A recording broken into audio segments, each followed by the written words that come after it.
देखिए, आज लेंगे शॉपकीपर पैकेज इंश्योरेंस पॉलिसी। और इससे पहले कि अपन शॉपकीपर पैकेज इंश्योरेंस पॉलिसी पर बात करें, मैं आपको इसका एक लेटेस्ट अपडेट देता हूँ। देखिए, वो वर्ल्ड ओवर इंडिया की जो इमेज है उसमें ऐसा कहा जाता है कि India is a nation of shopkeepers. दुनिया में जितनी शॉप्स हैं सबसे ज़्यादा इंडिया में है। और ये जो संख्या है, दिस इज 14.6 मिलियन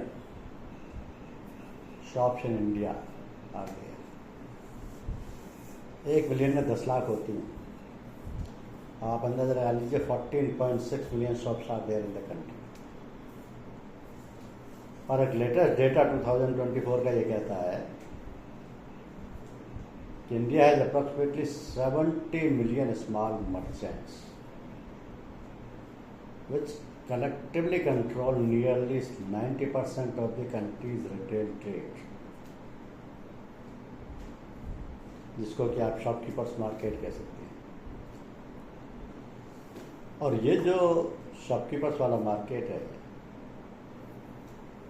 इन्हीं को micro small and medium enterprises category में भी डाला गया है। ये पोजीशन तो तब है जबकि इनका कंपटीशन ई कॉमर्स से, क्योंकि आजकल सारा market right from grocery to edibles e commerce के हाथों में है, ऑनलाइन शॉपर्स के हाथों में। तो 2 साल पहले 7.8 billion daily e commerce transactions होते थे। Online shoppers in India are expected to reach 500 million in 2030 from 150 million in 2020। आज से 4 साल पहले केवल 150 मिलियन थे ऑनलाइन शॉपर्स, जो कि अगले 5 साल में 500 मिलियन हो जाएंगे, क्योंकि ये संख्या और भी ज़्यादा तेज़ी से बढ़ने वाली है। E commerce market is expected to touch $350 billion in 2030 gross market में। इतना लंबा तगड़ा सीनरियो है इंडिया के शॉपकीपर्स मार्केट का। अब आप देख लो इसमें हम कहाँ ठहरते हैं, हम कितना से शॉपकीपर्स इंश्योरेंस करते हैं। क्योंकि 14.6 मिलियन शॉप्स तो इंडिया में पिछले साल के एंड में ही थी। आप मिलियंस को छोड़िए, 1 लाख शॉप्स या फ्यू लाख शॉप्स भी अगर इंश्योर हो तो ये बहुत बड़ी बात है। अगर इस संख्या में से किसी भी तरीके से 1 मिलियन शॉप सारी कंपनियां मिला करके, सारा जनरल इंश्योरेंस मार्केट मिला करके 1 मिलियन शॉप्स का भी इंश्योरेंस कर ले तो बहुत बड़ी बात है।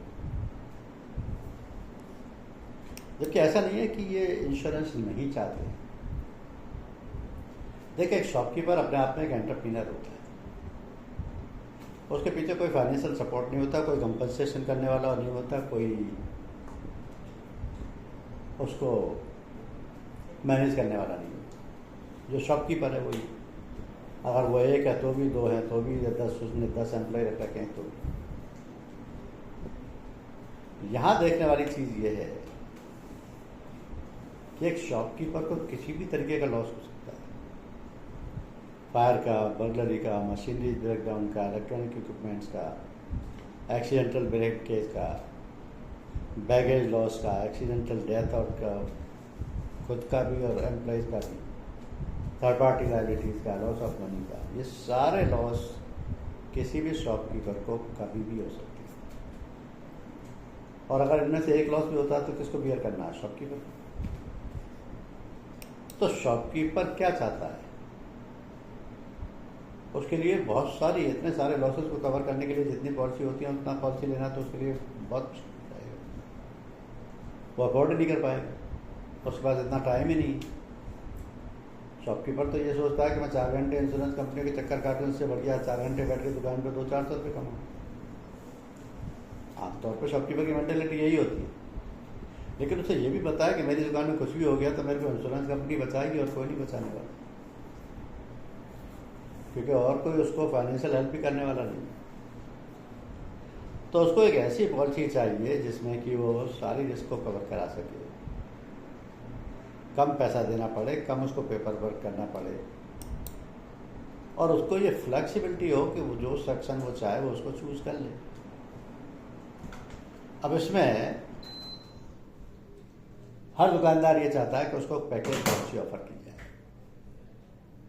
जिसमें से वो अपने कंफर्ट के हिसाब से कुछ सेक्शन सेलेक्ट कर ले जो उसकी अफोर्डेबिलिटी है। आप अपनी पॉलिसी में अपनी कंडीशन दे दीजिए कि सर कौन सा सेक्शन कंपलसरी और कितने सेक्शन लेना मैंडेटरी, वो कंप्लायंस वो कर देगा। उससे उसको क्या होगा कि उसको वाइडर कवरेज मिल जाएगा, एक ही प्रपोजल फॉर्म भरना पड़ेगा, उसका कोई रिन्यूअल मिस नहीं होगा, उसको चॉइस ऑफ कवरेज मिल गया, और जो आपके कंपलसरी रिक्वायरमेंट थी वो उसमें फिट कर दी। अब हमने उनकी रिक्वायरमेंट को देखते हुए एक ऐसी पॉलिसी तैयार की शॉपकीपर्स के लिए जिसमें हमने 14 सेक्शन रखे। जब हम कहते हैं 14 सेक्शन तो इसका मतलब यह है कि हमने 14 अलग अलग पॉलिसीज को मिला करके एक अम्ब्रेला पॉलिसी बनाई, और वो 14 अलग अलग पॉलिसीज को इस तरीके से क्लब किया कि कस्टमर को ये छूट देते हुए कि आपको मिनिमम 2 सेक्शन लेने हैं और पहला सेक्शन आपको कंपलसरी लेना है। ये पैकेज पॉलिसी ऑफर करती है। अब कस्टमर बोलता है सर ये कौन से 14 सेक्शन है, हमें तो आइडिया नहीं, आपको भी शायद 14 सेक्शन रखने की जरूरत नहीं, क्योंकि आप किसी को पॉलिसी देंगे तो प्रपोजल फॉर्म साथ लेंगे, या प्रपोजल फॉर्म में 14 के 14 सेक्शन की डिटेल है, आप उसमें से 14 सेक्शंस के नाम बता सकते हैं कि इसमें फायर पॉलिसी है, बर्गलरी है, पर्सनल एक्सीडेंट है, एम्प्लॉयज कंपनसेशन इंश्योरेंस है, प्लेट क्लास है, और लिस्ट इंश्योरेंस है, मशीनरी ब्रेकडाउन है, EI है, बैगेज है, पब्लिक लायबिलिटी है, मनी इंश्योरेंस है, फायर लॉस ऑफ प्रॉपर्टी है, फर्टिलिटी गारंटी है, न्यूसाइन। जब आप ये 14 बताते हैं तो उसका दिमाग शुरू हो जाता है काम करना कि इनमें से कौन सा मेरे लिए रिलेटेड है, कौन सा मुझे लेना चाहिए, कौन सा नहीं लेना चाहिए, क्योंकि पहला सेक्शन लेना ही लेना है, मिनिमम 2 लेने ही लेने हैं, तो और बाकी कौन कौन से सेक्शन ले, वो अपना काम स्टार्ट कर देता है। अब क्योंकि उनमें से कुछ सेक्शन ऐसे भी है जिनका उसे मतलब पता नहीं होता, तो वो आपसे वो भी पूछना चाहता है, वो भी जानना चाहता है क्या होती है। तो सबसे पहले तो उसके दिमाग में पहली चीज ये आती है कि ये फायर सेक्शन आपने कंपलसरी क्यों किया हुआ है। तो आपको ये समझाना है कि फायर में आप जो सोच रहे हो वैसा नहीं है। आप सोच रहे हो फायर की पॉलिसी में केवल फायर की रिस्क कवर होती है, जबकि फायर की पॉलिसी में 14 पैरिल से रिस्क कवर होती है, और जिनमें से 3-4 पैरिल तो ऐसे हैं जिनमें कि एक पैरिल में 3-3, 4-4 सेट है। जैसे मैं RSMD की बात करूं तो उसमें 3 रिस्क कवरेज हैं, रॉयट का, स्ट्राइक का, डैमेज से। मैं STFI की बात करूं तो उसमें 5-6 हैं, storm, Tempest, flood, inundation, cyclone, hurricane, tornado वगैरह। सब्सिडेंट्स, लैंडस्लाइड, रॉक स्लाइड, 3 तो ये अलग अलग चीजें यही होंगी। वर्स्टिंग, ओवरफ्लोइंग, वाटर टैंक लीकेज, 3 ये हो गई। बुश फायर, फॉरेस्ट फायर, जंगल फायर, 3 ये हो गई। Fire, natural heating, spontaneous combustion, 3 ये हो गई।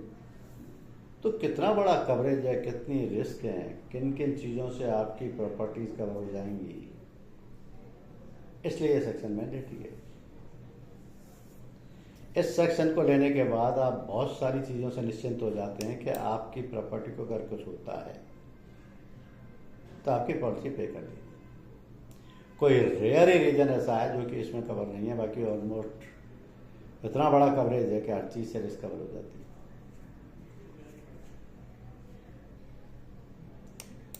तो फायर के बारे में उसे आइडिया हो जाता है कि हाँ फायर की पॉलिसी ले ली। अब दूसरा सेक्शन लाइटिंग का है। ये भी फायर पॉलिसी में ही है। ये जो पैरल हैं फायर का, लाइटनिंग का, यानी कि बिजली गिर रही है, एक्सप्लोजन एम्प्लोजन का, ये तो फायर पॉलिसी की कवरेज हैं। Aircraft damage, riot strike malicious damage, STFI, cyclone, landslide, flood and inundation, impact damage, subsidence landslide, rock slide. इसके अलावा देखिए bursting overflowing of water tank, missile testing operations, leakage from automatic sprinkler, bush fire, forest fire and jungle fire. इसके अलावा भी earthquake, terrorism और theft भी शामिल है। अब कोई भी दुकानदार ये सोचेगा कि इतनी सारी रिस्क से उसकी दुकान को लॉस हो सकता है, पहली चीज़ तो वो ये भी नहीं सोचेगा। दूसरी चीज़ वो सोचेगा कि इनमें से कुछ चीज़ें तो बड़ी असंभव है, लेकिन बाई चांस इनसे लॉस हो गया तो भी क्लेम मिल जाएगा। तीसरी चीज़ ये सोचेगा कि उसके पास जितनी भी महंगी महंगी चीज़ें हैं वो सब फायर से प्रोटेक्ट हो गए फायर इंश्योरेंस पॉलिसी में। जैसे उसकी बिल्डिंग है, जैसे उसका स्टॉक है, जैसे उसकी मशीनरीज हैं, जैसे उसका फर्नीचर है, ये सब प्रोटेक्ट हो गए। तो फायर पॉलिसी अपने आप में इतना बड़ा कैनवास है जो कि किसी भी यूनिट को, चाहे वो शॉप हो, चाहे कोई स्मॉल स्केल इंडस्ट्री हो, मीडियम साइज इंडस्ट्री हो, बिग कॉरपोरेट हो, सबके सारे प्रीशियस पोजेशंस को प्रोटेक्ट करती है। और ऐसी ऐसी रेयर रिस्क से, रेयर पेरिल्स से प्रोटेक्ट करती है जो कि नॉर्मली देखने तो क्या सुनने में भी नहीं आती।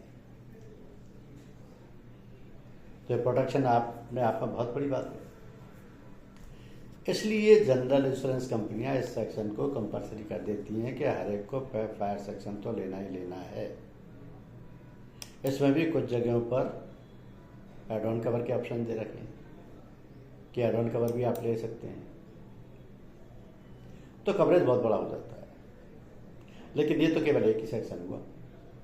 आपने कहा मैंडेटरी, आपने फायर इंश्योरेंस ले लिया। अब दूसरे सेक्शंस की बात कीजिए। आप कहते हैं 14 सेक्शन है फायर पॉलिसी, तो एक सेक्शन है बर्गलरी। अब बर्गलरी को लेना इसलिए जरूरी हो जाता है कि दुकान के अंदर कोई भी फोर्सेबल एंट्री ले सकता है।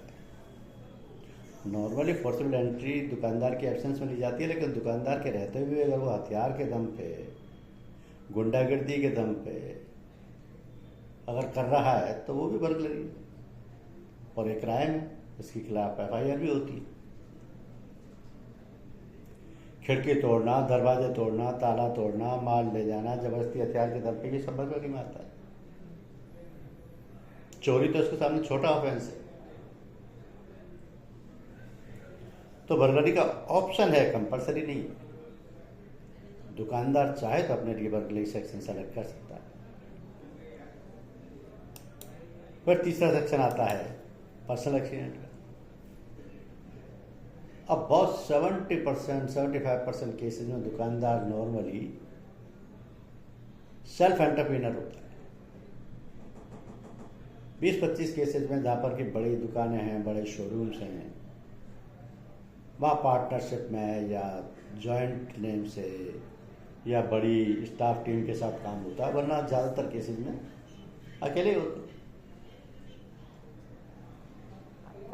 छोटे मोटे 2-4 एम्प्लॉय होते हैं। तो बाई चांस अगर दुकानदार को ही कुछ हो गया तो उसका तो बिजनेस चलना मुश्किल हो जाता है। तो पहला सजेशन उसको यही दिया जाता है कि पहले आप अपने लिए सेफ्टी सोचिए।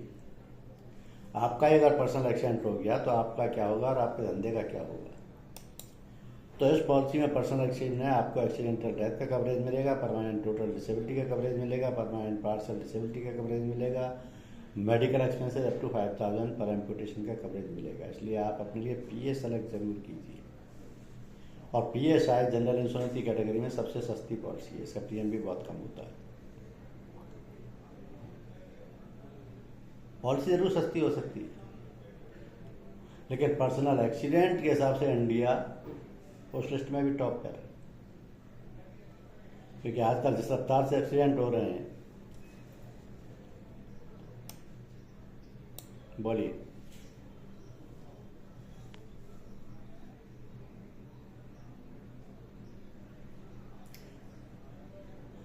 पर्सनल एक्सीडेंट पॉलिसी का कवरेज वर्ल्ड वाइड होता है, वर्ल्ड वाइड, कंट्री वाइड भी नहीं, वर्ल्ड वाइड। नहीं, वो ड्वेलिंग वाला लिमिटेड कवरेज वाला है, उसमें केवल सम इंश्योर भी फिक्स है, उसमें आदमी भी फिक्स हैं जिनके लिए दिया जाएगा, और उसका कवरेज भी फिक्स है। लेकिन यहाँ वो फिक्स नहीं है, यहाँ वो ओपन पॉलिसी का ही पार्ट है। पूरी जो जनरल पर्सनल एक्शन पॉलिसी है उसी को शामिल किया गया है एज इट इज़। तो ये वर्ल्ड वाइड कवरेज है, 24/7 कवरेज है, और ये सारी रिस्क इस पॉलिसी में कवर्ड है। तो ये पर्सनल एक्शन सेक्शन होगी, और ये ज़रूरी भी है, एडवाइज भी किया जाता है, क्योंकि आप और हमको भी ज़रूरी है। क्योंकि आज के सर्कमस्टांसेस किसी को भी ये परमिट नहीं करते कि बिना पर्सनल एक्सीडेंट के इंश्योरेंस के किसी भी ऐसे प्लेस पे जाए जहाँ उसे डेली का आना जाना हो, चाहे वो ऑफिस हो, दुकान हो, बिजनेस हो, फैक्ट्री हो। जब उसे पता है कि डेली आना जाना है तो पर्सनल एक्सीडेंट पॉलिसी एडवाइजेबल है। तीसरी पॉलिसी है एम्प्लॉय कंपनसेशन इंश्योरेंस। अब एम्प्लॉय कंपनसेशन इंश्योरेंस में रिस्क केवल एम्प्लॉय की कवर्ड है, उसका अपना प्रोटेक्शन हो गया। अब वो अपने एम्प्लॉय के लिए सोच ले, और नॉर्मली एक एक दो दो तो सभी के पास एम्प्लॉय होते ही, इससे ज़्यादा भी हो सकते हैं। अगर ज़्यादा होते हैं तब तो बिल्कुल ही लेना चाहिए, क्योंकि किसी के साथ कुछ भी हो सकता है, एक दो के साथ भी हो सकता है, पर ये लेना चाहिए। इसलिए एडवाइजेबल है कि इसमें कंपनसेशन बहुत बड़ा आता है, और वो जो कंपनसेशन है वो एम्प्लॉयज कंपनसेशन एक्ट की लिमिट के हिसाब से आता है, जिसमें 1 रुपया कम नहीं किया जा सकता, 1 रुपया ज़्यादा नहीं किया जा सकता। जितना बना उतना देना ही पड़ता है, कोई ऑप्शन नहीं बचता। आप छोटे दुकानदार हैं, आप छोटे फैक्ट्री मालिक हैं, आप बड़े फैक्ट्री के मालिक हैं, इससे कोई फर्क नहीं पड़ता। अगर आपके वर्किंग आवर्स में किसी वर्कर की डेथ हुई है तो उसकी फैमिली को आपको कंपनसेशन देना ही देना है। आप इस लायबिलिटी से बचना चाहते हैं तो आपको इंश्योरेंस पॉलिसी में ये सेक्शन ले लेना चाहिए, वरना ये जेब से देना पड़ेगा। और जेब से देने का मतलब ये है कि इतना बड़ा अमाउंट कोई भी दुकानदार अफोर्ड नहीं कर सकता। तो जहाँ भी वर्कर्स हों, जहाँ भी एम्प्लॉयज हों, वहीं सेक्शन एडवाइजेबल है। नेक्स्ट आता है सेक्शन प्लेट ग्लास और सैनिटरी फिटिंग्स। तो जो प्लेट ग्लास और सैनिटरी फिटिंग्स है, आजकल इसकी रिक्वायरमेंट और भी ज़्यादा बढ़ गई है। वो इसलिए बढ़ गई है कि प्लेट ग्लास ज़्यादातर शॉप्स और शोरूम्स में आजकल यही चलते हैं। होता क्या है, मेन मार्केट में आप अगर कोई बहुत बढ़िया चीज़ों की, जैसे कॉस्मेटिक्स है, या कोई ज्वेलरी है, या कोई मेडिसिन हैं, या कोई खाने पीने के आइटम्स हैं, अब इनको डस्ट से भी बचाना है, कस्टमर को दिखाना भी है जिससे कस्टमर एंट्री ले, लेटेस्ट चीज़ क्या आई है, लेटेस्ट ब्रांड क्या आया ये भी पता लगाना है। तो नॉर्मली आप अगर खुला छोड़ देते हो तो उसमें वो ब्यूटीफाई नहीं कहलाता। आप अपने शॉप को, शोरूम को ब्यूटीफाई करते हैं तो आपको ग्लासेज लगाने जरूरी हो जाते हैं। प्लस आपके यहाँ एम्प्लॉयज होते हैं तो आपके दुकान में सैनिटरी फिटिंग्स भी ज़रूरी हो जाती हैं। It depends upon the space, क्योंकि 2-4-5 भी एम्प्लॉय हैं तो वॉशरूम के लिए कहाँ जाएंगे। तो अगर स्पेस अवेलेबल है तो सैनिटरी फिटिंग्स वहाँ जरूरी हो जाती है। अब ये प्लेट ग्लास और सैनिटरी फिटिंग इस पॉलिसी में केवल फिक्स्ड ही कवर्ड है, रखे हुए कवर्ड नहीं है, और नॉर्मल ये फिक्स्ड होते हैं। हालांकि ये दीवारों से किसी भी हालत में कम कॉस्ट नहीं आती इसकी, लेकिन फिर भी इसको लगाना ज़रूरी हो जाता है, क्योंकि इससे गेटअप ही चेंज हो जाता है। पहले सिर्फ कॉरपोरेट तक ही सीमित था, अब ये सब जगह, छोटे यूनिट्स में भी, शॉप्स में भी, शोरूम्स में भी, सब जगह चल गया। And this is good for the protection. तो प्लेट ग्लास का सेक्शन भी यूजफुल है, लेकिन कंपल्सरी नहीं है, चॉइस पर है। फिर आता है all risk section. All risk के मायने ये हैं कि कुछ मोबाइल आइटम्स इसमें कवर किए जाते हैं, लेकिन ऑल रिस्क का मतलब ये है कि सिर्फ एक्सक्लूडेड लिस्ट को रिस्क को छोड़ करके बाकी हर चीज़ से रिस्क कवर है। उसमें आइटम जैसे मोबाइल हुआ, लैपटॉप हुआ, कैमरा हुआ, इन्हीं की रिस्क कवर होती है नॉर्मली। लेकिन पॉलिसी में कवरेज बहुत बड़ा है। It covers all risk including theft and terrorism, but items are very limited. Portable equipment like laptop, mobile and camera, ये इसमें कवर होगी। इसी से मिलता जुलता एक सेक्शन है break down of electrical and mechanical appliances. इसमें वो बड़ी मशीनरी जो कि इलेक्ट्रॉनिक या इलेक्ट्रिकल मशीनरीज हैं या मैकेनिकल मशीनरीज हैं, वो कवर होती है। जैसे नॉर्मल शॉप में आपको फैन, एसी, कूलर ये आइटम मिलते ही हैं, और बहुत बड़ा शोरूम है कोई तो डीजे सेट भी हो सकता है। तो ये सब चीज़ें subject to sudden physical damage है। चलते चलते कभी भी बंद हो सकती हैं, कभी चलते चलते कोई पार्ट टूट गया, मशीन खराब हो गई, क्लीनिंग ओवरऑलिंग भी करानी जरूरी होती है। तो ये सारी रिस्क इस पॉलिसी में कवर हो जाती है। और इसी से एक और मिलता जुलता सेक्शन है जिसको बोलते हैं इलेक्ट्रॉनिक इक्विपमेंट इंश्योरेंस। सबसे ज़्यादा एडवांसमेंट इस सेक्शन में होती है। जितनी टेक्नोलॉजी का यूज होता है वो इसमें होता है। LED TV, fax, xerox,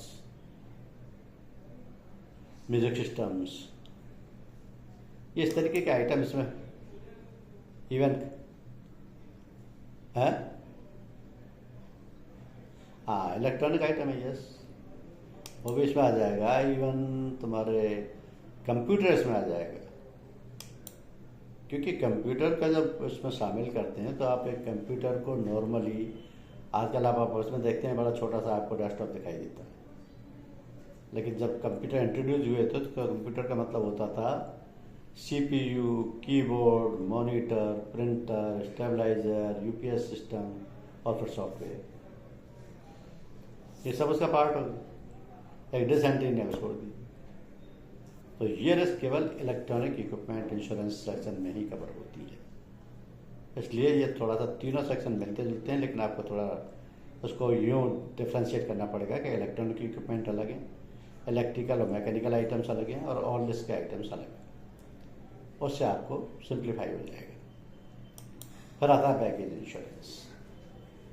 baggage insurance की जरूरत वहाँ पड़ती है जहाँ पर कि दुकानदार को फ्रीक्वेंट ट्रेवल करना होता है, और ऐसे बहुत सारी शॉप होती है जहाँ पर कि दुकानदार को तगादे के लिए भी जाना है, सामान खरीदने भी जाना है, सामान देने भी जाना है, नई इलेक्ट्रॉनिक या नई कोई टेक्निक आई है उसको भी लिए भी जाना है, वर्कशॉप में भी जाना है, मीटिंग्स में भी जाना है। तो फ्रीक्वेंट जर्नी जहाँ होती हैं वहाँ आपके हाथ में जो भी लगेज है, जो भी बैगेज है, सबसे ज़्यादा रिस्क उसी की है। क्योंकि जर्नी का मतलब है आप जैसे अपने शहर से अपने आउट ऑफ स्टेशन के लिए निकले तो वो रिस्क शुरू हो जाती है। और फिर आपके बैगेज में जितनी भी चीज़ें होती हैं वो आपकी पर्सनल बिलोंगिंग्स होती हैं। उस बर्गलरी का एक्सीडेंट भी से भी लॉस हो सकता है, बर्गलरी से भी हो सकता है, हाउस ब्रेकिंग से भी हो सकता है, चोरी से भी हो सकता है, या कोई पर्सनल मिसहेप भी हो सकती है। इसलिए बैगेज का इंश्योरेंस ज़रूरी हो जाता है, क्योंकि उस वक्त अचानक जिस पर्पज से आप गए हैं और आपका बैगेज ही खो गया या किसी ने छीन लिया तो आपका तो जाने बेकार हो गया, पर्पज ही खत्म हो गया। इसलिए बहुत जरूरी हो जाता है। फिर आता है पब्लिक लायबिलिटी। शॉप का मतलब ये नहीं है कि ग्राउंड फ्लोर की कोई शॉप होगी, वो शोरूम भी हो सकता है, 2-3 फ्लोर की शॉप भी हो सकती है। उसमें सिंपल आइटम भी हो सकते हैं, हजार्डस आइटम भी हो सकते हैं, करंट वाले आइटम भी हो सकते हैं, स्लिपरी आइटम भी हो सकते हैं, नुकीले आइटम भी हो सकते हैं, ब्लंट आइटम भी हो सकते हैं। It depends. लेकिन आपकी शॉप में आकर के अगर किसी थर्ड पर्सन को किसी भी तरीके की बॉडीली इंजरी हो जाती है या कोई उसका लॉस हो जाता है तो ये जिम्मेदारी कंपनसेशन पे करने की आपकी पब्लिक लायबिलिटी इंश्योरेंस एक्ट 1991 में आ जाती है। वहाँ पर यह भी नहीं देखा जाएगा कि फॉल्ट किसका था, क्योंकि नॉर्मल केस में ज़्यादातर फॉल्ट थर्ड पर्सन का ही होता है। लेकिन क्योंकि वो आपकी दुकान में हुआ है, आपके सामान से हुआ है, आपके यहाँ किसी भी एक मिस्टेक से हुआ है तो लायबिलिटी आपके ऊपर आ जाती है। और कोर्ट हमेशा उस थर्ड पर्सन को जो कि विक्टिम है या सफरिंग है उसको कंपनसेशन दिलाना पसंद करती है। तो पब्लिक लायबिलिटी सेक्शन चॉइस पर है, कंपल्सरी नहीं। लेकिन जिनका आइटम डेंजरस हो, जिनका हैजार्डस हो, उनको लेना चाहिए। Money insurance. मनी इंश्योरेंस एक ऐसा कॉमन सेक्शन है जो सबके लिए अप्लाई होता है। आपकी किसी भी चीज़ की दुकान हो, आप बैठे ही व्यापार करने के लिए, कमाने के लिए, कमाई तभी होगी जब पैसा आएगा। तो वो जो पैसे की इनकमिंग है, उसके इनकमिंग के बाद उसकी सेफ्टी कैसे हो। नॉर्मली क्या करते हैं, ड्रॉर में रख लिया, सेफ में रख लिया, अपने एम्प्लॉय को भेज कर बैंक में जमा करा दिया। इन तीनों ही जगहों पर रिस्क है। ड्रॉर में रख लिया तो भी चोरी भी हो सकता है, खा लीजिए, कोई आँख बचा के नजर पलक सकती है। सेफ में रख दिया, सेफ को भी तोड़ा जा सकता है। एम्प्लॉय बैंक में जमा कराने जा रहा है, उसको भी लूटा जा सकता है, छीना जा सकता है। जब खुद ही बेईमानी कर जाए उसका भी नहीं पता। इसलिए मनी की सेफ्टी सबसे पहले होती है, क्योंकि अगर मनी सेफ नहीं है तो बिजनेस करने का पर्पज भी नहीं है। इसलिए मनी इंश्योरेंस लेना भी एडवाइजेबल है। और सबसे ज़्यादा मनी इन ट्रांजिट में लॉस की संभावना होती है, क्योंकि छीना झपटी भी होगी, बर्गरी भी होगी, हाउस ब्रेकिंग भी होगी, चोरी भी होगी। तो ये सारे कॉजेस किसी भी तरीके से मनी का लॉस कर सकते हैं। Then fidelity guarantee insurance. अब ये फिडेलिटी गारंटी का मतलब होता है, फिडेलिटी बोला जाता है ईमानदारी। कोई भी दुकानदार जब अपना एम्प्लॉय रखता है तो उसकी ईमानदारी देख के रखता है। लेकिन वो कब तक ईमानदार रहेगा? हमेशा रहे तो अच्छा। जिस दिन उसके मन में बेईमानी आ गई, जिस दिन चोरी चकारी की, जिस दिन उसने गबन किया, जिस दिन उसने फ्रॉड किया, खाया पिया सब बराबर कर जाता है दुकानदार का। एम्प्लॉय, पब्लिक की नहीं, केवल एम्प्लॉय की रिस्क कवर है इसमें। तो वो जो भी गबन करेगा उसका सीधा लॉस दुकानदार को होगा। दुकानदार उसके खिलाफ FIR कराएगा। FIR में पुलिस उसको पकड़ने में कामयाब हुई, नाकामयाब हुई, कुछ पता नहीं। पकड़ भी लिया तो उससे रिकवरी हुई, रिकवरी नहीं हुई, कुछ पता नहीं। उसका जो लॉस हुआ वो पे हुआ, पे नहीं हुआ, कुछ पता नहीं। लेकिन अगर उसने ये सेक्शन ले रखा है इंश्योरेंस कंपनी से, तो इंश्योरेंस कंपनी उसका क्लेम जरूर देगी। FIR से प्रूफ हो जाएगा कि गबन हुआ है, इतना लॉस हुआ है, उसकी जांच होगी कि क्या इतना पॉसिबल था। इन्वेस्टिगेशन होगा, इन्वेस्टिगेशन रिपोर्ट के बाद इंश्योरेंस कंपनी जरूर क्लेम सेटल करेगी। फिर आता है नॉन साइन।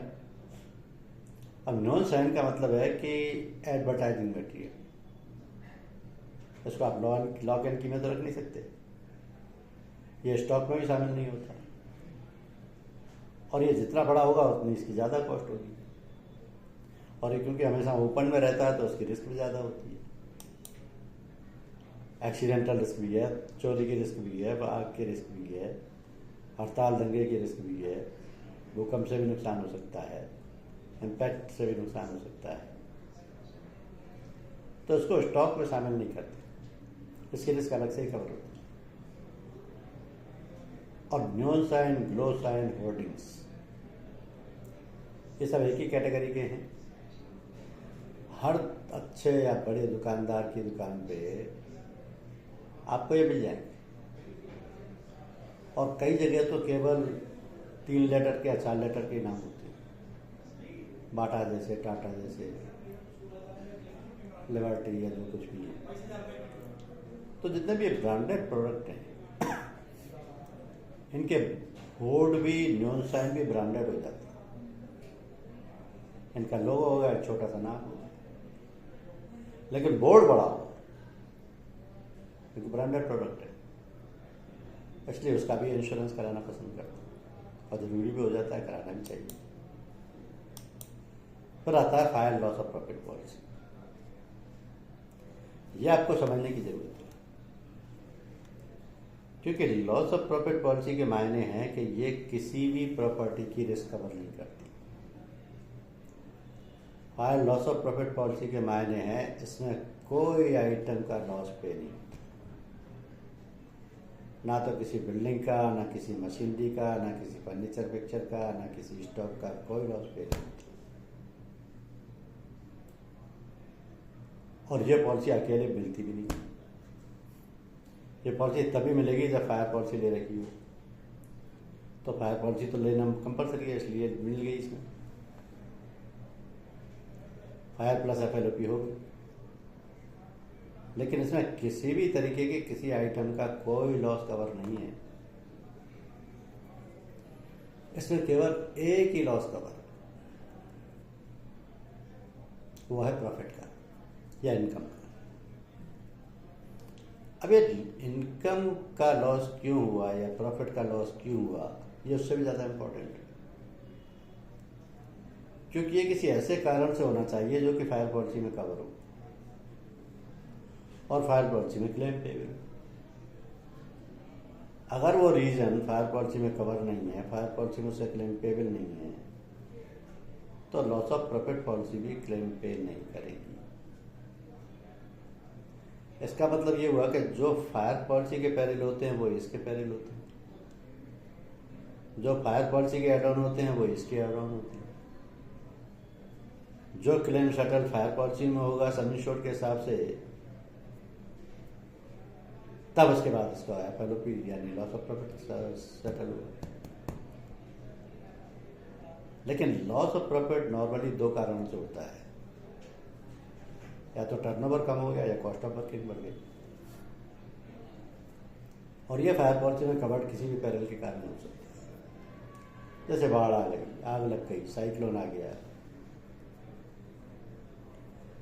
तो टर्नओवर कम हो जाएगा, बंद हो रही है कुछ टाइम, कॉस्ट ऑफ वर्किंग बढ़ गई। तो ये जो लॉस ऑफ प्रॉफिट पॉलिसी है, ये इस पॉलिसी में कोई भी दुकानदार अपने लिए चुन सकता है। लेकिन दुकानदारों के लिए लॉस ऑफ प्रॉफिट पॉलिसी के लिए 4 कंडीशन अप्लाई होती है। एक तो ये कि सम इंश्योर्ड जो फायर का है उसके 25% से ज़्यादा नहीं दे सकते। दूसरी, इनके लिए प्रीमियम रेट भी फिक्स होती है।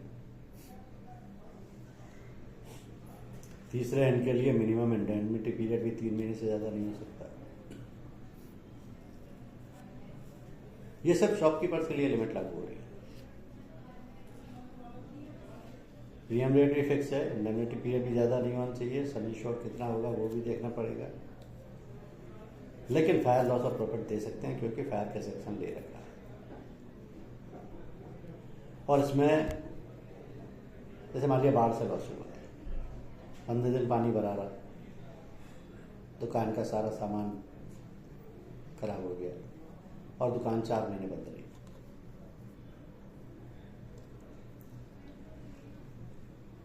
अब दुकान का सामान खराब हो गया, दुकान टूट गई, दुकान का फर्नीचर खराब हो गया, मशीनरी लॉस हो गया, और उनमें से एक भी लॉस पॉलिसी पे नहीं करेगी। वो किस में होगा? फायर पॉलिसी में होगा, क्योंकि फायर पॉलिसी में यही रिस्क तो कवर्ड है। फायर पॉलिसी इसको पे कर देगी। अब 4 महीने दुकान बंद रही तो दुकान का लॉस हुआ, सेल्स का टर्नओवर ही नहीं हुआ, खुली नहीं तो माल कैसे बिकेगा? तो ये जो लॉस हुआ है केवल यही इस पॉलिसी में पेबल होगा, फायर लॉस ऑफ प्रॉफिट, और वो भी तब जबकि फायर की पॉलिसी क्लेम पे करेगी। फायर की पॉलिसी का क्लेम पे करेगी? फ्लड का। आग लगी है तो फायर का, साइक्लोन आया तो साइक्लोन का, क्योंकि पहले इसमें भी वही कवर्ड है जो कि फायर पॉलिसी में कवर्ड है। तो शॉपकीपर की जब हम बात करते हैं, शॉपकीपर के लिए पॉलिसी दी जाए, तो आप इसको अंडर एस्टिमेट नहीं कर सकते। यह दूसरी बात है कि आप प्रयास नहीं करते। देखिए, शॉपकीपर एक ऐसा व्यक्ति है जो अपनी दुकान का बीमा 100% कराना चाहता है, वो बीमा कराना अफोर्ड भी कर सकता है, क्योंकि वो इनकम का उसकी होती है। उसे ये भी पता है कि कल को कुछ हो गया तो सारी जिम्मेदारी उसकी है। उसके सामने समस्या सिर्फ यही है कि वो इंश्योरेंस की ABCD नहीं जानते, और उसके लिए आपको 10-15 मिनट उसके लिए देने होते हैं, तब कहीं जाकर उसकी इंश्योरेंस समझ में आता है। और उसकी समस्या ये भी है कि वो इंश्योरेंस कंपनी के चक्कर नहीं काट सकता। लेकिन जब भी वो ये देखता है मार्केट में किसी दुकान में आग लग गई, या कोई दुकान बिल्कुल गिर गई, या किसी दुकान में तगड़ी ऐसी चोरी हुई कि सारा का सारा सामान साफ कर गया, तब उसे समझ में आता है कि वो दुकानदार तो बर्बाद हो गया। जिस दुकान से दुकानदार 2-4-5 हज़ार रुपये डेली कमा रहा था, अचानक उसकी दुकान में ऐसी वारदात हो जाए तो कमाई तो दूर, उसके जेब के पैसे और लगेंगे उसको सही कराने में। जो घर में कमाया खाया रखा हुआ है वो भी सब निकल जाना है, तब भी सही होगा नहीं होगा ये उसकी डिपेंड करता है कितना लॉस हुआ है। तो दुकानदार पॉलिसी सब लेना चाहते हैं। आप अगर 10 दुकानदारों से पूछेंगे तो आपको 10 में से 4 भी ये नहीं कहेंगे कि हमारे पास बीमा है, लेकिन 4 की जगह 8 ये कहेंगे कि हम बीमा लेना चाहते हैं, हमें समझा दीजिए। और उनके पास क्योंकि ज़्यादातर लोग अप्रोच नहीं करते तो उनको इंश्योरेंस पता नहीं। शॉपकीपर्स को ऐसा इग्नोर प्रोडक्ट्स ट्रीट करते हैं कि उन्हें पता है क्या प्रीमियम आएगा इसमें और क्या कमीशन आएगा इसमें, क्यों उसके लिए टाइम खराब किया जाए, इससे बढ़िया किसी बड़ी गाड़ी का बीमा किया जाए। इस चक्कर में छोटी चीज़ें रह जाती। चलिए, यह है पॉलिसी शॉपकीपर्स। अब इसमें से किसी को कोई सवाल पूछना है तो आप पूछ सकते हैं। जी,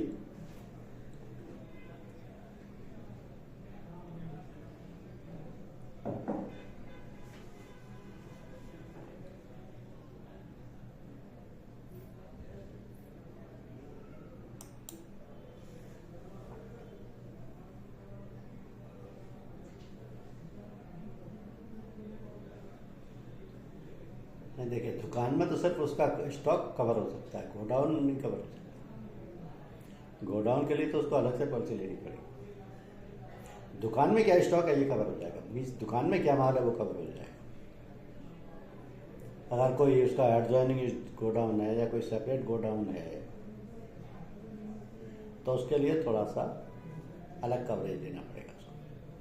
हालांकि वो फायर पॉलिसी का ही पार्ट है, वो भी फायर पॉलिसी का ही पार्ट है।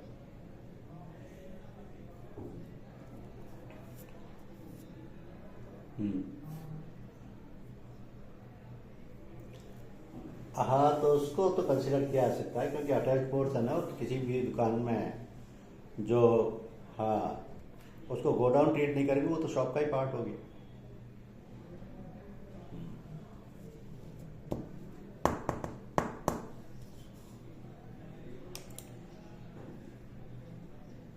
जी,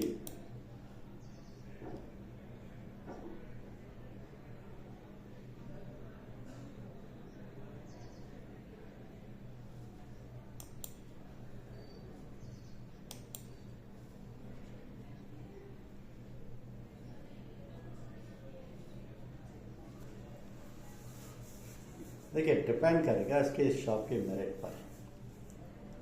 अब आप जो बता रहे हैं उसमें कितना क्या है, आप तो सिर्फ या तो ये हाइपोथेटिकल केस है कि कल्पना से बता रहे हैं, और अगर ये प्रैक्टिकल केस है तो फिर आपको पूरी डिटेल देनी पड़ेगी। अंडरराइटर उसको चेक करेगा और वो उसको देख लगता है कि इसको कवर किया जा सकता है तो वो कर देगा।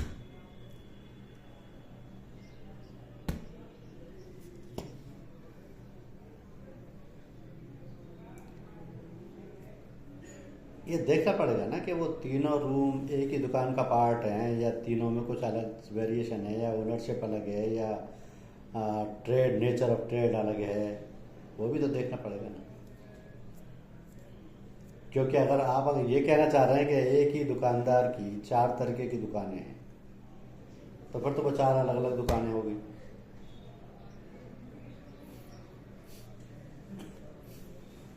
जी।